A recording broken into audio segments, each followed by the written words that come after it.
Before we get started, Marvel Studios movies, from the start, have been about one thing. Making money. War. It doesn't matter which movie we're talking about. Each one, in their way, examines war, real or fantastical, the warriors involved, and the power it takes to create them. Since Tony Stark first exited the cave in 2008 as Iron Man, the stakes in this battle between good and evil have only gotten higher and blurrier.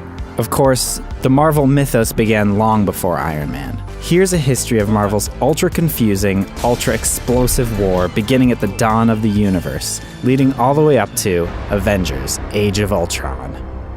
So let's go way, way back, all the way to antiquity, before the universe even began. Before the universe began, there were 6 singularities. After the Big Bang, those singularities were concentrated into 6 powerful ingots, known as the Infinity Stones. They're extremely important, have power over creation itself, and influence events throughout history. For instance, 5,000 years ago, the Dark Elves of Svartalheim planned on using the ether of the Infinity Stones to destroy the 9 realms during an event known as the Convergence. Why? Because the 9 realms are planets in the universe linked by the cosmic tree Yggdrasil. Asgard is the ruling realm, but Earth, or Midgard, is pretty important too, seeing as that's where most of the action that matters to you and me happens. So during that conflict, the father of Odin, Bor, Get it?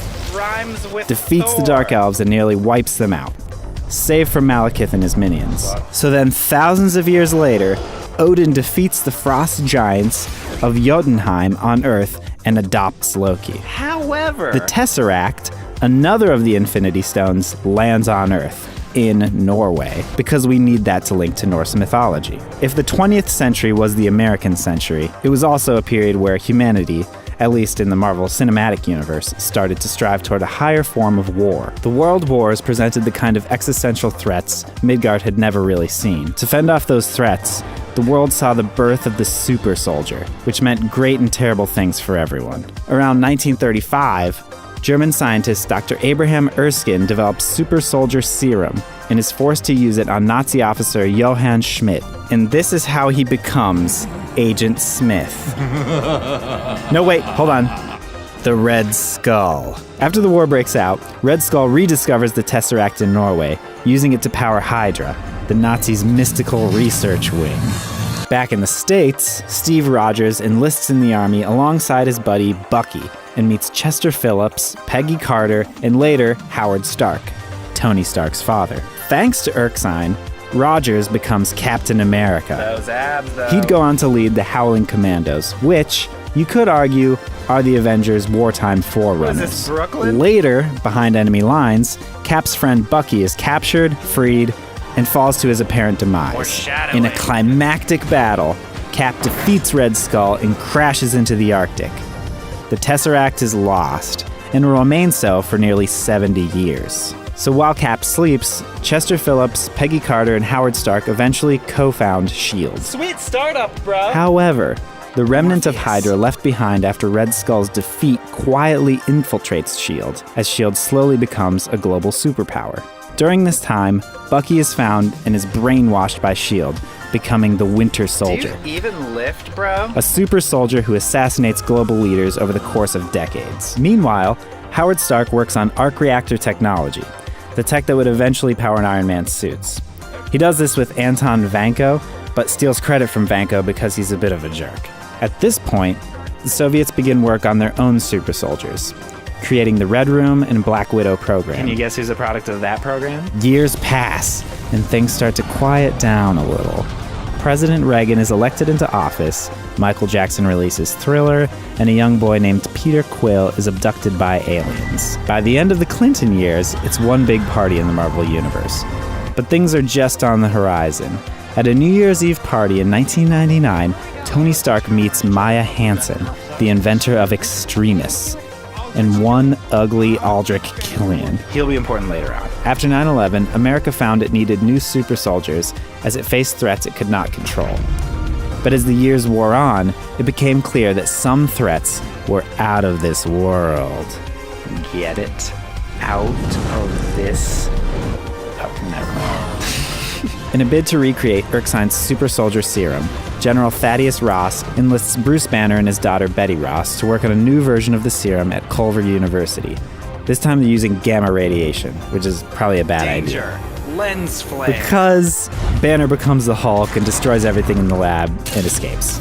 Meanwhile, Tony Stark becomes an arms dealer, because who wouldn't want to cash in on their genius during wartime? He's aided by Pepper Potts, his personal assistant, and Happy Hogan, his driver. Stark winds up getting captured by the Ten Rings, a terrorist organization in the Middle East. In order to escape, he and fellow captive Yinsen create a mini arc reactor.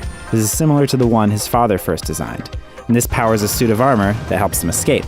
After unearthing corruption in Stark Industries linked to his capture, Stark, in his brand new Iron Man suit of armor, fights and wins his first battle.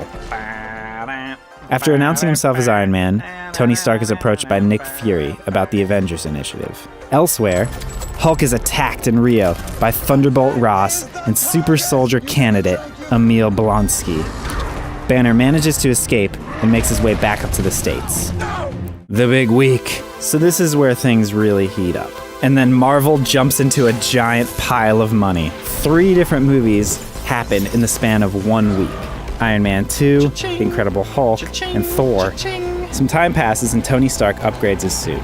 He's at the top of his game. He's looking great.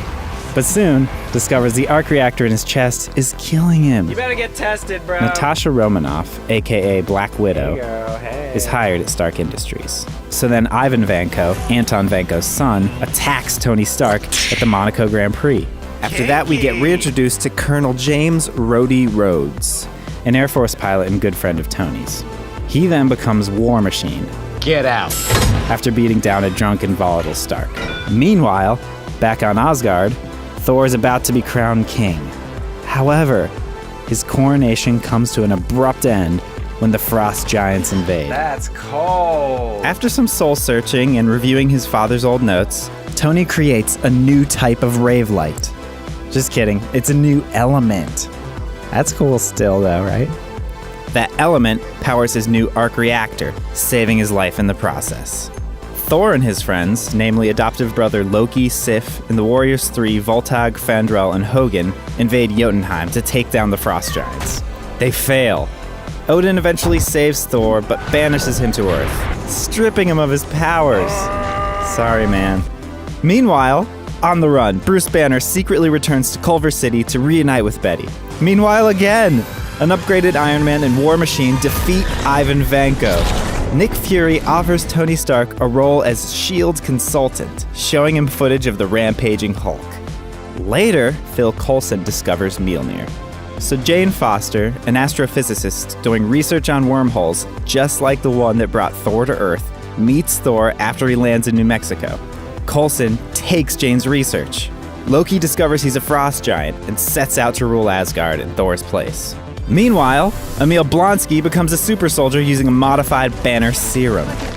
Thor raids the S.H.I.E.L.D. camp to retrieve Mjolnir. Oh, hey, there's Hawkeye. Unfortunately, he fails in that attempt. He's still unworthy. Banner just completely hulks out at Culver University. Avoiding student loans, huh? By now, Thor has started a relationship with Jane. However, Loki sends the Destroyer, an Asgardian metal warrior, to Earth to take Thor out. After sacrificing himself for Jane's sake, Thor's powers return. He then returns to Asgard and defeats Loki. Elsewhere, Oh, grape juice. Bruce Banner heads to New York and tries to cure himself.